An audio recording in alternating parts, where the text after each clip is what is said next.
And we continue at 2:05 in the afternoon on the John Phillips Show. Mr. Randy Wang's in New Mexico. John, there is a crazy story coming out of the LA County Board of Supervisors where the Board of Supervisors confidentially made a $2 million settlement with the county CEO, Physia Davenport. No one will say what it's for. They didn't publicly report the confidential settlement, and she just went on a months-long leave but is still employed. Something screwy's going on at LA County. In a one-party system, you can get away with this sort of thing.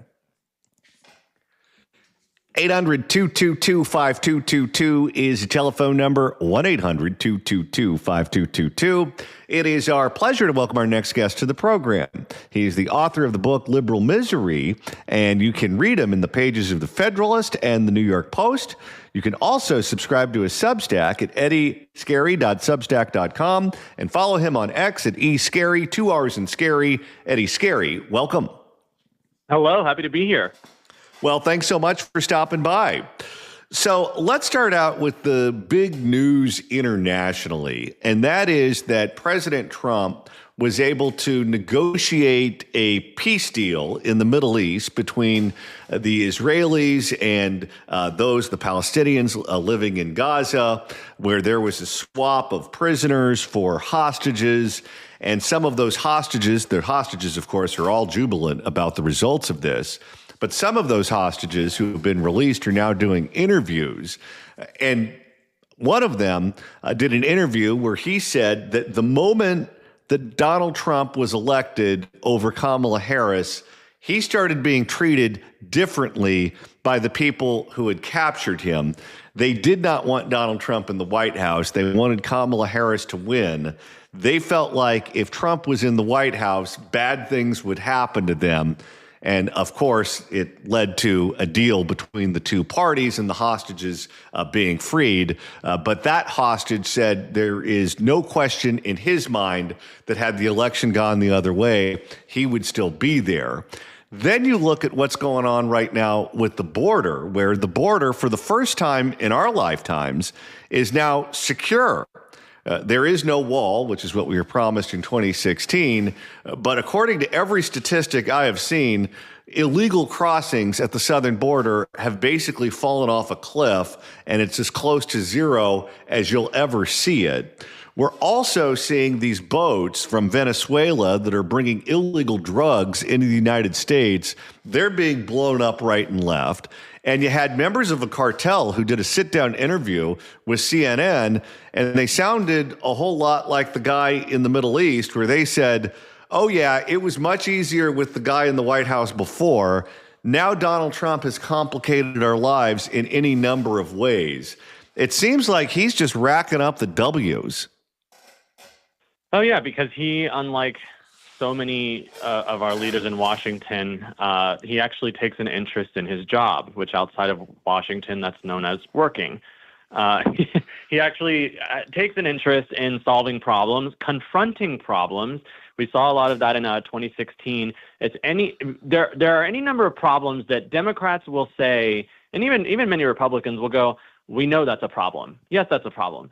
But the second someone proposes a solution or is going to take action, Washington, the bureaucracy just has excuse after excuse after excuse, the media as well, for why you can't do it, why it won't work, why it's more complicated than that. No, we're seeing what normal, common sense thinking people have thought all along is it's not that complicated. You take action, you solve the problem, and that's exactly what he's doing.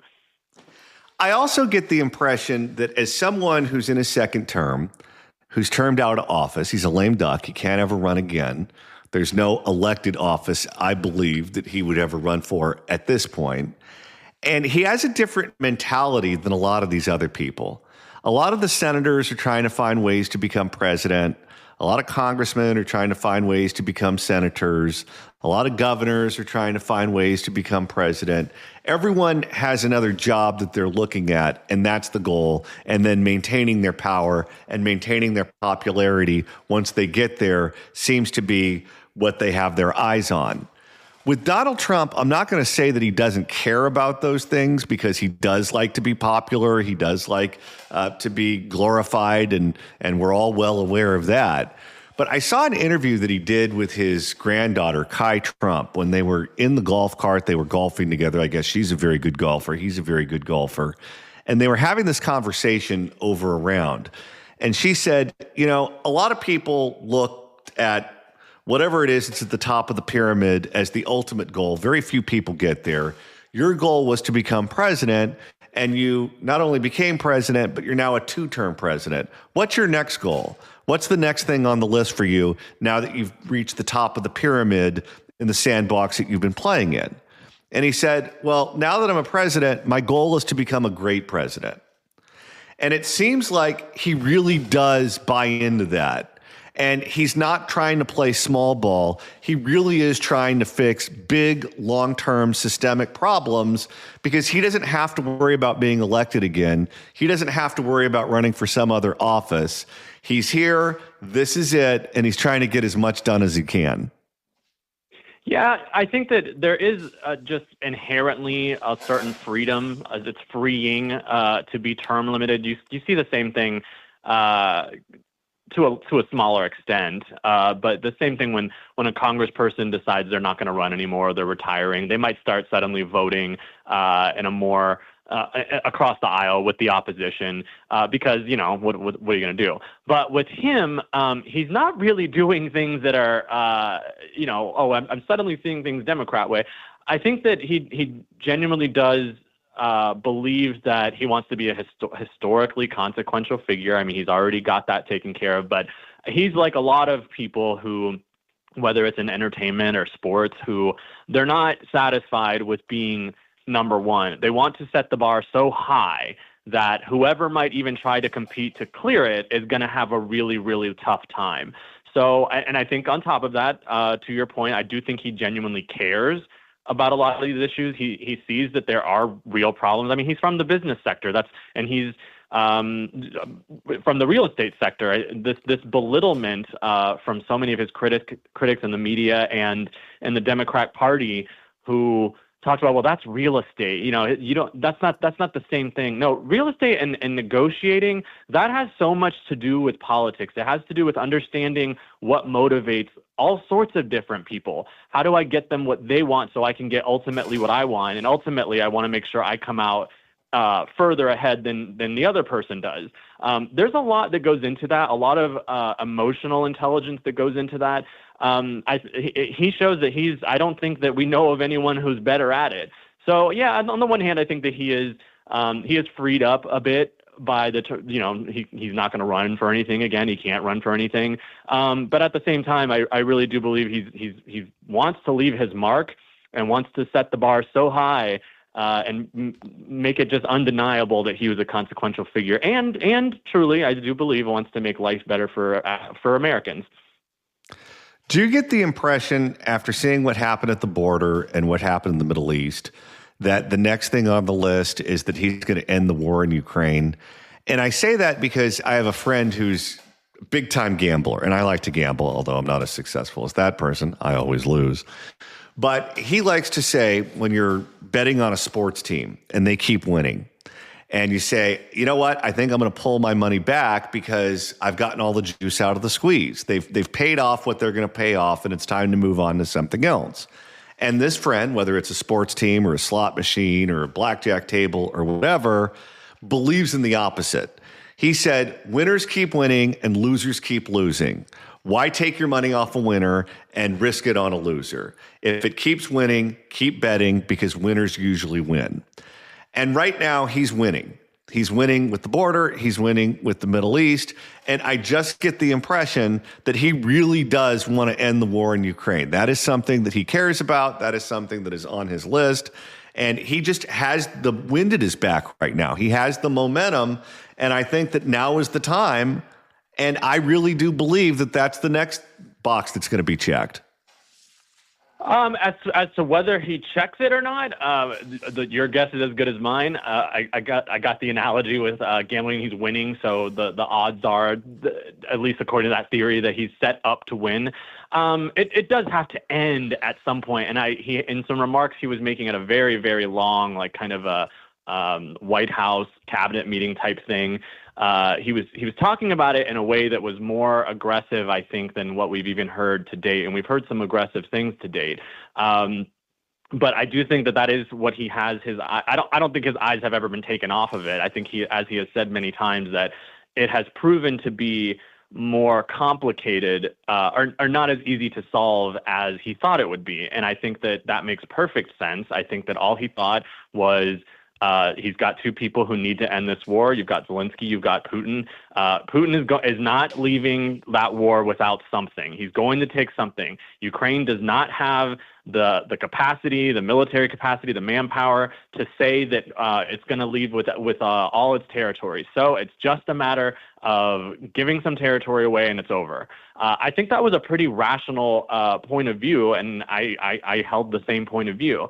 The issue, the unforeseen complication here appears to be Vladimir Putin, who has decided, I am still a nuclear power, and I will tell you when I'm ready for this to be over. And I can increase my leverage by staying in this longer and rebuking you, even you, Donald Trump. And of course, it just remains true. That is a nuclear power. Donald Trump is not going to, he's pretty upfront about it, and it's just the rational position that the United States, though we might win a nuclear war, we're all going to be, we're all held hostage by it, even the threat of it.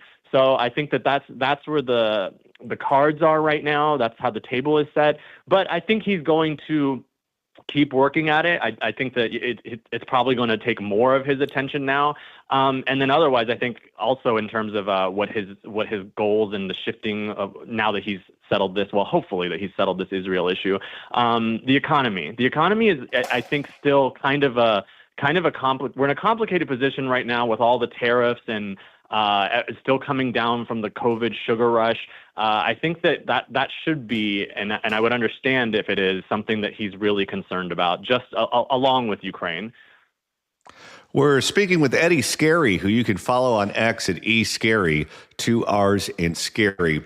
Eddie, let's shift gears here and talk about the elections that are going on this year. We have 3 big ones that people are paying attention to. We have 2 gubernatorial races, one in Virginia and one in New Jersey. Both of those states voted for Kamala Harris in the last election. Both of those states have hotly contested races going on right now. And then you have the New York City mayoral race, where the socialist candidate Mamdani, won the Democratic primary and appears to be way far ahead of his closest competitor, former Governor Andrew Cuomo, in all of the polls that I have seen.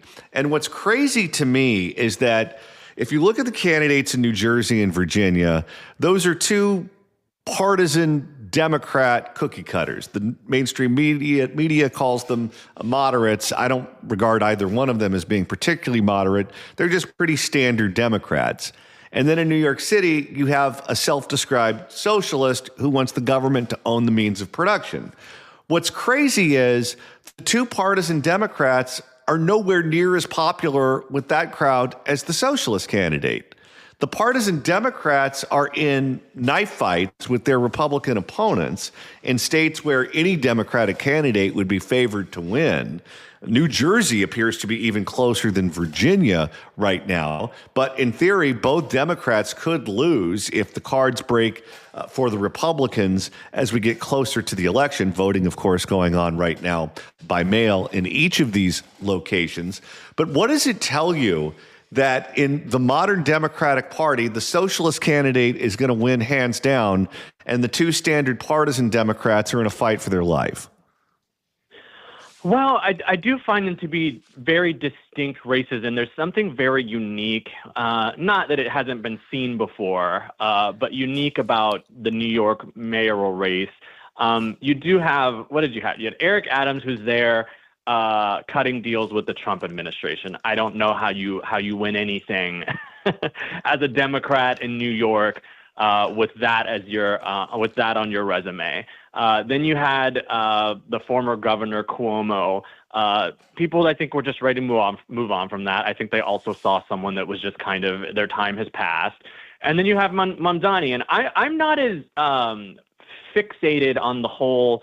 Which I'm not that it should be ignored, but I'm not as fixated as some are on his socialist his professed socialism, Democrat socialism ideology. I think that what he did is one, he's run a lively campaign. He's optimistic. He looks like he's clearly having fun. Attractive guy, and really, oftentimes it's a matter of when you propose these ideas that might sound outlandish or extreme or controversial. People look at that, especially in a place like a deep, deep blue place like New York City. They look at that and say, well, that's someone who's, one, not afraid, and two, the things he's saying, even if he can't accomplish them, we see where his priorities are, and we see the direction that he wants to go. It's the right direction. Those are my priorities, too. My priority is rent. My priority is groceries. He has the right, if not the right policy, it's the right sentiment and the right idea about the direction that we need to go. As for the other places, I don't think they super compare well. But yeah, very, very fundamentally different people at play, I guess you might say, in the other races. So you think that those candidates are boring and they don't excite anyone, and independent of their politics, Mamdani has a certain energy to his campaign, and that's what's attracting all the attention. Yeah, and I mean, I would say in a place like Virginia, just the demographics are very different. You got like the bureaucrats who largely work in the federal agencies in Washington, and that's a different type of person than what makes up the Democrat base in New York City. So just very different things at play, and it is there is a candidate element there, a big candidate element. You're looking at, I couldn't even tell you what the woman's name. I know it starts with an S, who's running for governor in Virginia, and then you have the Jay Jones, who now was a pretty boring humdrum candidate. I mean, it's for AG. You don't really hear too much about races for AG, but has come out to be this freaky, murderous fantasizer. So just very different things going on. But yeah, the Mamdani stuff, that's going to be an interesting one to watch. But I myself, I see him, he wins, he gets in office. There's all these things that he said he wanted to do. And maybe it's a complete wreck. I don't think he's going to be successful in really fulfilling any of what his platform is. These government-run grocery stores and rent freezing. I just don't see that happening. Do you think either one of the Republicans pull it out in New Jersey or Virginia?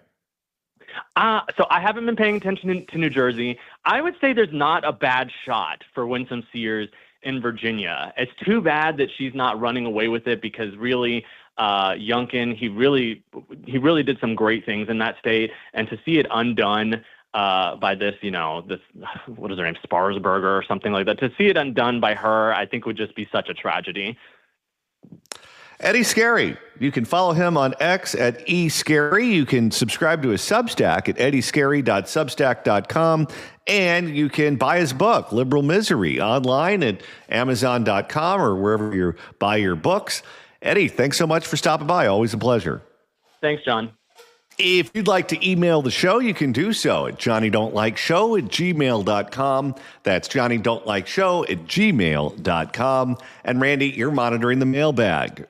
Kevin writes in at johnnydon'tlikeshow@gmail.com with some ideas on how to use our newest drop. Oh, shucks. Kevin says that would pair really well with some of the things that happen in Oakland. Oh my God, they melted the basketball court. Oh, shucks. It would also pair well with Henry Lee. It's happened yet again. Oh, shucks. And let's see how it would sound if the aw shucks guy happened to be in Reseda when a man was getting his Rolex stolen in the parking lot of a Vons. I know. Oh, shucks.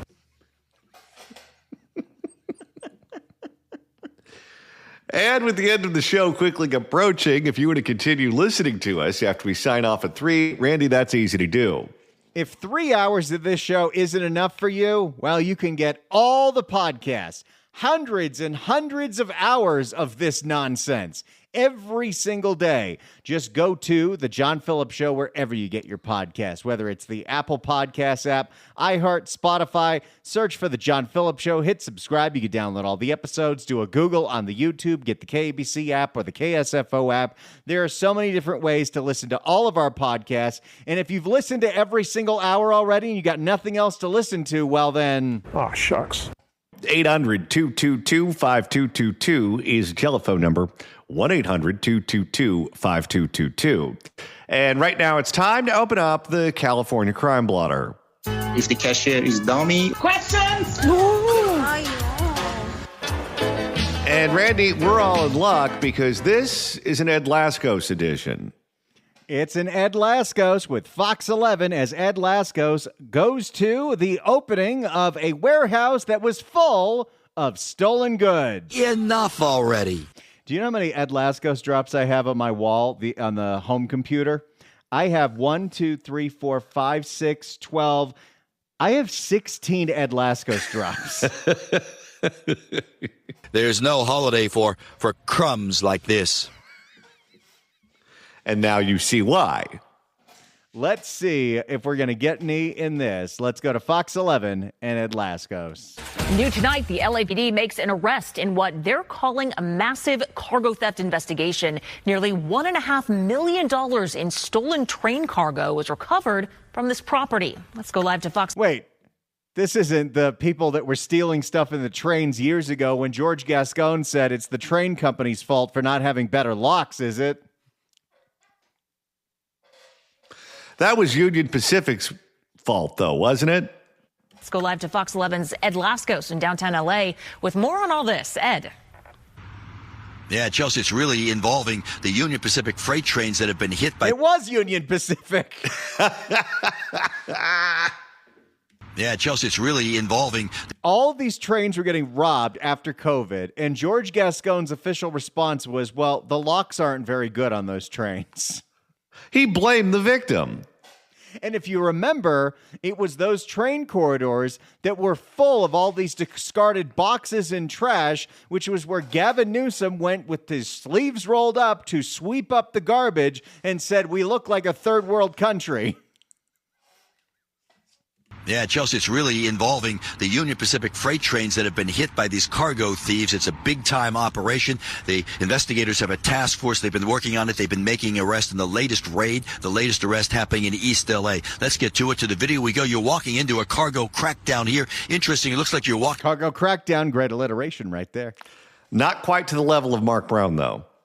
Interesting. It looks like you're walking into a warehouse. Instead, it's someone's backyard. Look at all these boxes lined up here. And if you think that backyard has all that stolen cargo, investigators wind up going into the home with a search warrant, and they find room after room after room, stuffed boxes in there. You're talking high-end items like Nike shoes and sneakers to All right, how many eBay accounts does this guy have? Well, he didn't need to have any eBay accounts to get the materials. He just needed to have proximity to the choo-choo. To electronic. Well, no, but this is what they do. They steal all of this merchandise and then they sell it online. And sometimes it takes years and years and years to figure this out. Like the case in San Diego County where a woman and her husband were running a stolen goods makeup shop on Amazon for 10 years. And if you're the consumer, you have no clue that you're buying stolen items. You just think that you're buying it from someone who's unloading it at a reasonable price. To electronics, to high-end tools, all worth big-time money on the streets in the black market. $1.4 million is what investigators are estimating that all this stolen cargo adds up to. All of this is part of a story that Fox 11 News has been reporting, telling you about for really the last 3 years. The Lincoln Heights corridor where the Union Pacific freights move through very slowly. That area targeted where the crooks would actually hit some of these box cars, the cargo containers on the trains, break open the doors, and then the tracks itself would be littered with all the cardboard boxes left behind from all the merchandise that was stolen inside. The latest. If you want any more proof that California still is the wild, wild west, it's the fact that we have train robberies. And Joe Biden didn't shut them down when all of that was going on, even though what was going on impacted interstate commerce. Because when goods come to the Port of Los Angeles and they're dropping them off, It's not just meant for people in California. Those goods go all over the place. But they can't go all over the place if the trains get robbed in L.A., and the DA won't do anything about it. The latest raid, East L.A., but about 2 weeks ago was the L.A. County Sheriff's involved with that raid over in the Alameda corridor area. Listen to one of the investigators. We searched the location, identified the location as a chop shop. We actually recovered 7 stolen vehicles from the location. We also recovered 2 assault rifles. It was 1 AK-47, 1 AR-15, high-capacity magazines, ammunition, and we arrested on scene 8 suspects for the crime of cargo theft and receiving stolen property. Oh my, these guys meant business. Yeah, I wonder if they're going to be sent to a diversion program too. And now live. So you had 8 arrests there with the county sheriffs about 2 weeks ago, the Alameda area, the unincorporated area. And then you have 1 arrest, a 41-year-old man taken into custody in East L.A. following this latest raid. So Chelsea, the investigators say their crackdown with their task force continues. And yes, they're expecting more arrests as these cargo thefts continue to hit that corridor along the Union Pacific freights. So there you go. The latest with Ed Laskos. A big bust when it comes to cargo theft in Southern California. And again, whenever people on the left in elected office in California talk about these kinds of crimes, they act as if it is poor people stealing to feed their children. This is not poor people stealing to feed their children. This is organized crime, and organized crime is allowed to flourish because our elected officials choose to do nothing about it. And you know what I have to say to that? Oh, shucks. All right, Randy, it's time to reopen the blotter. All righty. If the cashier is dummy. Questions? And this one's a real throwback because it involves let's call it a Ted Bundy flair. Somebody was trying to do their best Ted Bundy imitation to abduct women. Here's Fox 11. Yeah, the woman you're about to hear from says what happened to her was deeply unsettling, but what she's been even more shocked by is the number of women who've come forward since with nearly identical stories. There is a man who is approaching young women who are alone, and he's faking an injury and asking them to help move a box from the passenger seat of his car to the trunk of his car. That's not suspicious. Okay. If a grown man is asking a woman to lift something heavy on his behalf, run for the hills. This now viral warning is lighting up TikTok. It was posted by Elizabeth. She doesn't want to share her last name, but she's sharing her story to keep others safe after a creepy encounter in Studio City over the weekend. Oh, great. Another one for the Valley. Maybe I won't come home. After a creepy encounter in Studio City over the weekend. I was parked on the street. Another car pulled up behind my car, and I thought literally nothing of it. I get into my driver's seat, I turn on the car, and then I look over, and the man is in my window. He asked me to help him move a box from the passenger seat of his car to the trunk of his car. And he said it was too heavy for him because he had an arm injury and he's wearing a bandage around his upper right arm. A woman in a local Facebook group posted about this same man back in July. So I knew that he didn't legitimately need help and he was probably not even injured. It was also really creepy because Ted Bundy used to use this tactic to lure women to his car. See the kind of things that people learn from those Netflix shows? And before it used to be biography on A&E. She quickly learned she's not alone. The video completely blew up. It was very overwhelming and is still very overwhelming. But since then, about 20, maybe even 25 women have commented or DM'd me with credible stories that they were approached by the same exact man. At best, this... I sure hope nobody actually took him up on it, but what the hell is going on here? You know what I would have done? If I was a woman and some guy comes up to me and goes, hey, I've got a heavy box, I can't lift it.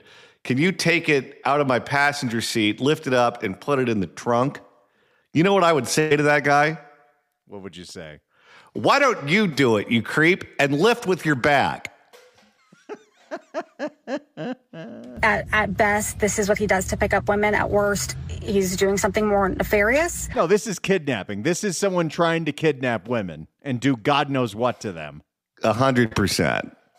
Elizabeth says she tried to report what happened to the LAPD, but was told they couldn't take a report because technically no crime occurred. Sounds like the LAPD I know. Yep, so none of this is going to show up in any statistics. Until he successfully kidnaps and murders a woman, there's nothing they can do about it.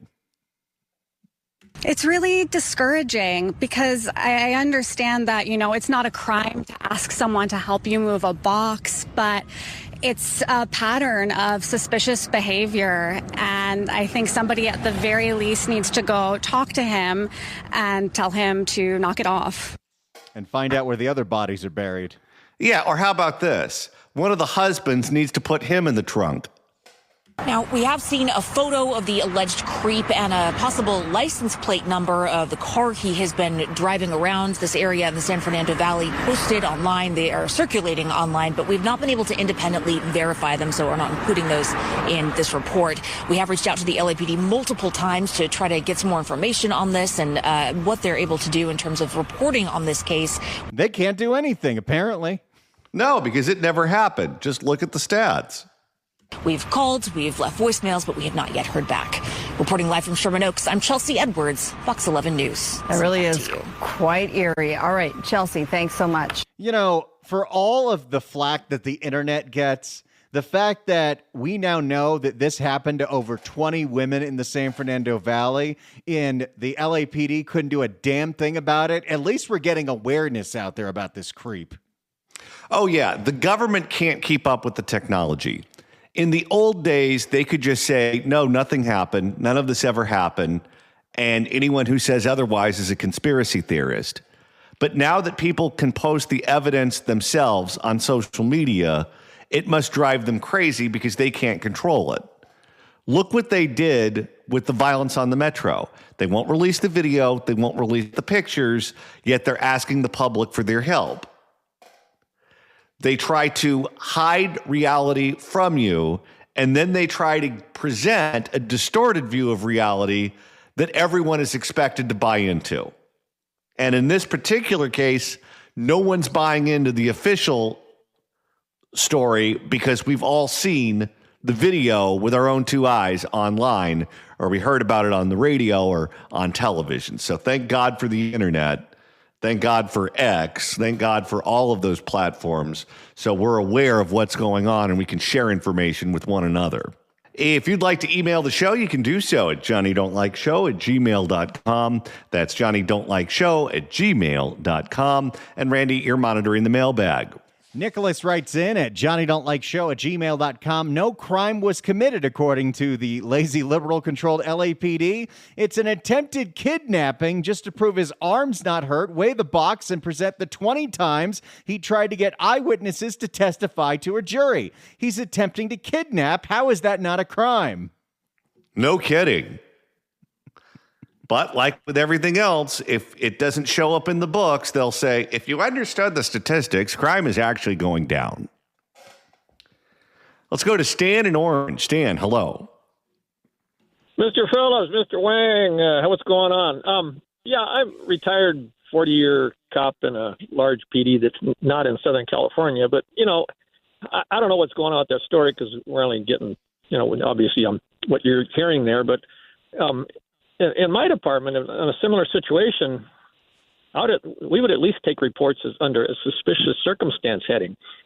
Yeah, there's no real crime, but maybe for the grace of God, there wasn't a crime.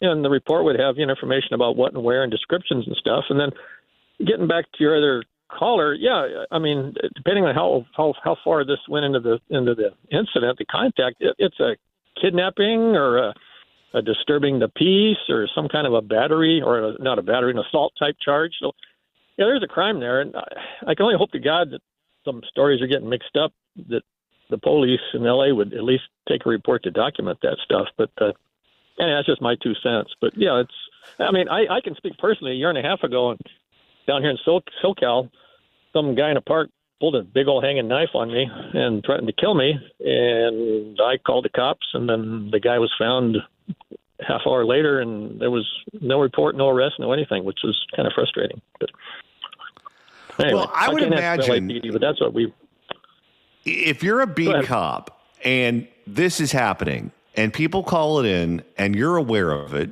you know what the guy looks like, you know what kind of car he's driving, you know what part of town he's operating in, and you know he's up to no good. You know he doesn't really need to have large objects being lifted up from the passenger seat and put in the trunk by women because that's the only way he's going to be able to get it there. You know there's an ulterior motive. People like that, generally speaking, find ways to be sloppy. And if you're watching them, you can blow the whistle the moment they color outside the lines. And it may be for a minor crime. It may not be for something serious. It may not be for the purpose of why he's there. But you may be able to scare him or at least let him know that if he's doing that in that neighborhood, he's going to be watched and he's going to be taken in the moment he breaks the law, and you're going to make life very difficult on him. And then either he quits or he moves on to a different neighborhood. But either way, if you're a beat cop in that particular town, your job is to protect that town, not every town. And I would imagine that that's what would happen. You can only hope so. I mean, back in the good old days when I was working, that is what would have happened. But, this kind of ties into the whole aspect of defund the police and the cops can't do anything right. I mean, I don't want to get into that aspect of it, but there are some segments of policing that you're hearing about where the coppers, they're just, we're not going to do anything. I mean, well, why should we take the chance? I'll wave at the kids. And I mean, I don't agree with that at all, but in some respects, I think that's happening in some jurisdictions because these poor cops, they know they're not getting any backup if they happen to do the wrong thing or the right thing to the wrong person. That's a dilemma. I'm glad I'm retired. Well, thank you for your call and thank you for your service. And you're 100% correct. What the left-wing politicians in California and beyond don't want is proactive policing. But if you're going to stop a crime before it occurs, if you know someone is up to no good and you know that kidnapping or rape or worse is the goal, you have to do what you have to do to prevent that from happening. And maybe there's going to be a negative interaction between this guy and the cops. Who cares? I'd rather have that than to have something happen, some bad thing happen to some poor woman who was just trying to be a good Samaritan. Let's go to Jesus in the San Fernando Valley. Jesus, hello. Hey, how you doing? Hey, really quick. Sadly, it's not up to the police. It's up to their bosses and their bosses, and obviously, you know who their boss is. So it's not like they don't want to do anything. They actually get in trouble if you do certain things. So it's not that they want to not do the job. It's that they will get in trouble if they go ahead and actually start, doing the jobs that they used to do. So it comes from the top. It's not LAPD. It's deep up and top. And this is why they have trouble recruiting, because these cities, these mayors, these councils fundamentally don't want the cops to do the job that they were hired to do. And that puts you in an impossible situation if you're the cop. Yes, and on top of that, I don't know if you heard that Mayor Bass, she wants 40% on top of that to be only women. LAPD says women. So there's a lot of guys that do want to do it, but they're not letting them because 40% has to be women, supposedly by 2 years from now. It's not coming also from the top. Well, that's totally insane. Yes, sir. All right. Thanks for the call, sir. Let's go to Rick in the Bay Area. Rick, you have 45 seconds. Go. Hey, real quick, the high-speed rail DOT head was Duffy. He came out and eliminated all the money federally for the high-speed rail. Newsom just 2 Saturdays ago at 9 in the morning signed that we need to continue paying at $1 billion a year for 20 more years. Where is the Attorney General in all this? I mean, the California taxpayers are being ripped off. And isn't that his job? We are being ripped off, but you need an attorney general who's willing to look.